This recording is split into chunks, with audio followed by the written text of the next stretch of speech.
पहलू बदलने से रफ़ाकत कम नहीं होती, मगर फिर भी ना मिलने की अज़ियत कम नहीं होती। जहाँ कोई बिछड़ जाए वहीं पर उसकी मंजिल है। किसी के साथ चलने से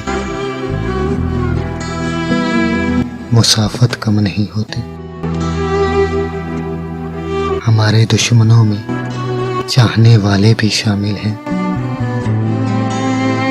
सो हम जिस हाल में भी हों मोहब्बत कम नहीं होती। सो हम जिस हाल में भी हों मोहब्बत कम नहीं होती। फ़कत पहलू बदलने से रफ़ाकत कम नहीं।